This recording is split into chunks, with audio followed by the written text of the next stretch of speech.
So with all the talk about fighting the war on drugs, we seem to keep forgetting to address our little drug problem, the fact that Americans love to pop those pills. According to a new report in the Chemical Neuroscience Journal, America is more medicated now than ever before.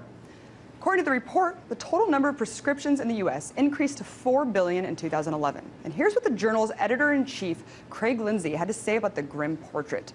She said, when one looks at the trends in medications, the United States is suffering from poor lifestyle diet choices and an unprecedented increase in patients taking antidepressants and antipsychotics. She goes on to say, importantly, increases in both sales and prescriptions dispensed are positive signs for a struggling pharmaceutical industry. Wait a tick.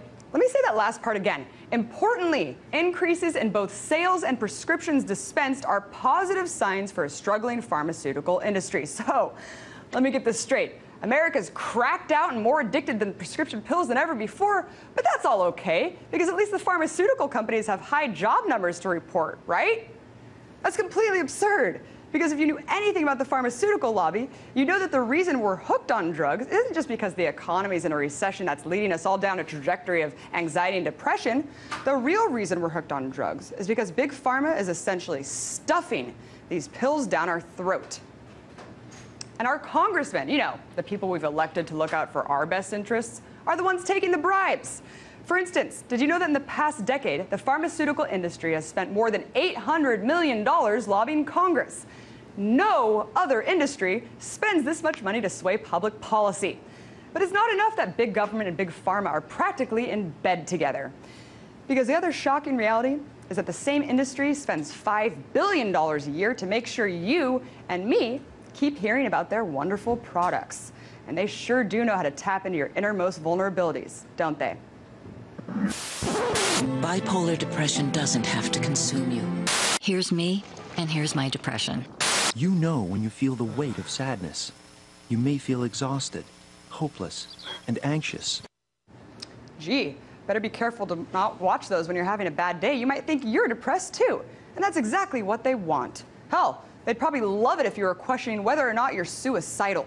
Because this is the way they think you should deal with reality. Take your meds, go to work, sit at your desk job, hate life, self-medicate, and do it all over again the next day. Hey, whatever lines their pockets, right?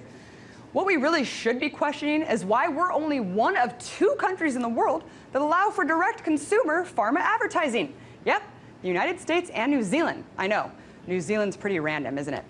Well, when I had the chance to speak to Dr. Darcy Smith, a licensed clinical social worker, here's what she had to say.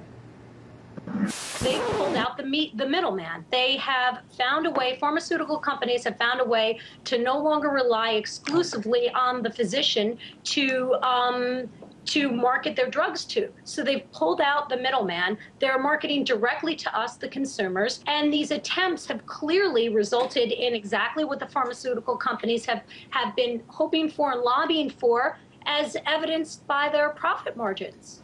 Who needs a doctor? We can just self-prescribe. And if you want to know what the side effects are, no worries. They're always right there at the end of the commercial. Like in this one, for the cholesterol drug Vizertin. Check it out. Vytorin is not for everyone, including people with liver problems, women who are nursing, pregnant, or may become pregnant. Unexplained muscle pain or weakness could be a sign of a rare but serious side effect. Vytorin may interact with other medicines or certain foods, increasing your risk of getting this serious side effect. Simple blood tests are needed to check for liver problems. Now here's my question. Can you remember what the side effects are? It's kind of hard when all you can pay attention to are pictures of people that seemingly look just like the food they're eating. Wake up, people! It's all a huge distraction. A distraction away from the side effects that could possibly deter you from pulling out your wallet and cashing in for those pills. In fact, the entire goal of the pharmaceutical industry is to influence us and our doctors, for that matter, to pump ourselves full of unnecessary drugs. In fact, I remember one story, and this is absolutely true. I was innocently calling an advice nurse to simply consult about birth control, and within 5 minutes, she was trying to prescribe me with an antidepressant. That actually happened. The whole industry is truly disgusting. It seems like every day another friend I know overdoses on pills. But hey, it's okay. We're fighting the drug war, right? And by fighting the drug war, I mean ensuring that more deadly drugs are still legally on the market, which, by the way, now kill more people in this country than car crashes. So, Say no to drugs, kids. But I'm not talking about the illegal drugs that this government claims to have no benefit. I'm talking about the legal ones that are being pushed down our throat.